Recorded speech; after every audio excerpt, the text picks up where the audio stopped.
Hello everyone, আসসালামু আলাইকুম। চিতই পিঠা খেতে মন চাইছে অথচ ঘরে পিঠার চালই নাই। তো নো টেনশন, তার জন্য আমি আছি না।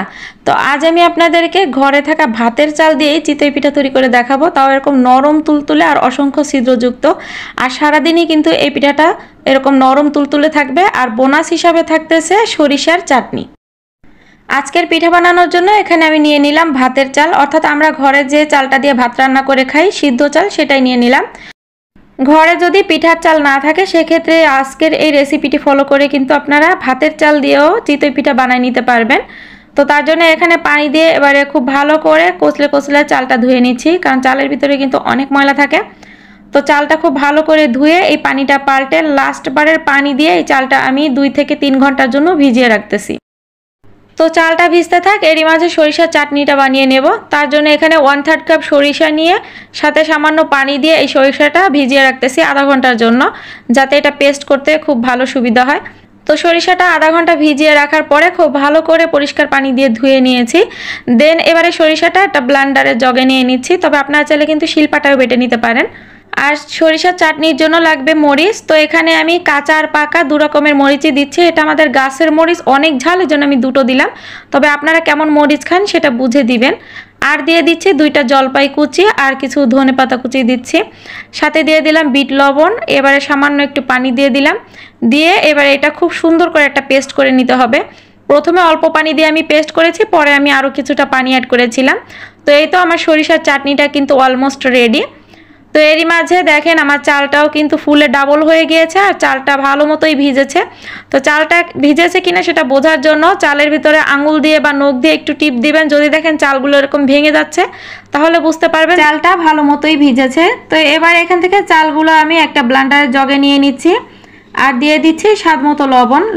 এবারে পানি দিয়ে দিচ্ছি, আর পানিটা এমনভাবে দিবেন যাতে চালটা একটু ডুবে থাকে আর চাল থেকে সামান্য একটু উপরে থাকে পানি। এর থেকে অতিরিক্ত পানি দিয়ে প্রথম পর্যায়ে কিন্তু ব্লেন্ড করা যাবে না।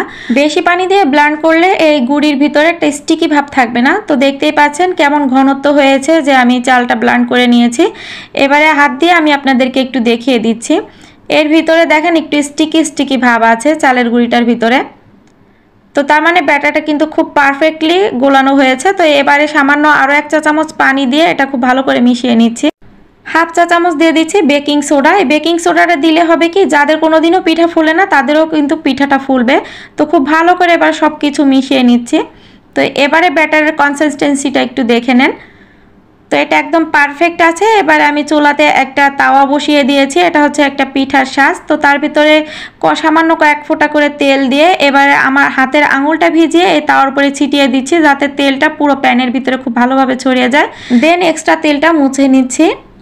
দেন পিঠাগুলা দিয়ে দিচ্ছি। আর চুলার ফ্লেমটা কিন্তু প্রথমে হাই ফ্লেমে দিয়ে তাওয়াটা খুব ভালো করে গরম করে নিতে হবে। দেন এরকম তেল দিয়ে যদি মুছে নেন সেক্ষেত্রে প্রথম খোলার পিঠাটাই আপনাদের খুব সুন্দর হবে। আর প্রথম খোলার পিঠাটাও কিন্তু ফুলবে। অনেকেরই আছে প্রথম খোলার পিঠা কিন্তু ফুলে না। তো এভাবে যদি আপনারা ট্রাই করেন তাহলে দেখবেন প্রথম খোলার পিঠাও এরকম ফুলবে। আর এই পিঠাটা উঠাতে যায় কোনো খোঁচাখুচি গুতাগুতি করার কোনো প্রয়োজন নেই। জাস্ট ছুরির কোনা দিয়ে একটু খোঁচা দিলেই এটা কিন্তু উঠে যায়। আর পিঠাগুলো দেখতে দেখেন কতটা সুন্দর হয়েছে। আর যাতে দেখতে আরেকটু আকর্ষণ হয় এর জন্য আমি একটু শুকনো মরিচ কেচি দিয়ে কুচি করে কেটে উপর থেকে দিয়ে দিয়েছি। আর পিঠাটা কিন্তু খুব সুন্দর ছিদ্রযুক্ত হয়েছে। তো গরম অবস্থাতেই আমি হাতে ধরে রাখতে পারতেছিলাম না, এই জন্য ভালো করে দেখাতে পারলাম না। তো দ্বিতীয় খোলাতেও আবারও আমি একইভাবে এই পিঠাগুলোটা দিয়ে দেন উপরে শুকনো মরিচের কুচি দিয়ে দিচ্ছি। তবে আপনারা যদি না চান এটা স্কিপ করতে পারেন। আর পিঠাটা দেখেন মাশাআল্লাহ কত সুন্দর হয়েছে আর কত ছিদ্রযুক্ত হয়েছে। এই পিঠাটা কিন্তু সারা দিন নরম থাকে। তো দ্বিতীয় খোলার পিঠাটাও হয়ে গিয়েছে, এই পিঠাগুলো তুলে নিচ্ছি। আর ভিডিওতে বলা প্রত্যেকটা স্টেপ যদি আপনারা ফলো করেন তাহলে আপনাদের পিঠাগুলো এরকম ফুলকো আর তুলতুলে নরম হবে। আর পিঠাটার উপর নিচ দুপাশেই কিন্তু একই রকম ছিদ্রযুক্ত হবে। আর নিচের কালারটাও দেখেন মাশাআল্লাহ অনেক সুন্দর কিন্তু হয়েছে। এই তো সবগুলো পিঠা বানাই নিছি। আর পিঠাগুলো দেখতে কিন্তু অসম্ভব সুন্দর হয়েছে। আর এই পিঠাটা অসম্ভব সুন্দর আর নরম তুলতুলে। আমি যেহেতু পরে ভয়েস দিচ্ছি তো বিকালবেলাও এই পিঠাটা আমি খেয়ে দেখছি, পিঠাটা একই রকমই নরম আর সফট ছিল। যদি আপনারা বাসাতে ট্রাই না করেন তাহলে বুঝতে পারবেন না। তো আশা করি এই রেসিপিটি আপনাদের কাছে ভালো লেগেছে। যদি ভালো লেগে থাকে তাহলে প্লিজ লাইক কমেন্ট শেয়ার করতে ভুলবেন না, কারণ আপনাদের লাইক কমেন্ট আর শেয়ার আমাকে নতুন নতুন রেসিপি বানাতে আরও বেশি উৎসাহিত করে। নরম তুলতুলে আর জালিদার পিঠা কোনোদিনও বানাইতে পারেন নাই, আর চালের গুঁড়া নষ্ট করতে করতে ফেড আপ হয়ে গেছেন, আর শেষমেশ বাধ্য হয়ে বাজার থেকে চিতই পিঠা কিনে এনে খাওয়া শুরু করছেন, তাহলে আজকের এই রেসিপিটি আপনাদের জন্য। আজকের এই রেসিপিটি ফলো করে যদি পিঠা বানান তাহলে আর চালের গুঁড়াও নষ্ট হবে না, আর বাজার থেকেও পিঠা কিনে এনে খেতে হবে না। একটা বাটিতে আতপ চাল নিয়ে নিচ্ছি 2 কাপ অর্থাৎ পিঠার চাল, আর 1 কাপ নিয়ে নিচ্ছি সিদ্ধ চাল অর্থাৎ আমরা যেটা ভাত খাই সেই ভাতের চাল।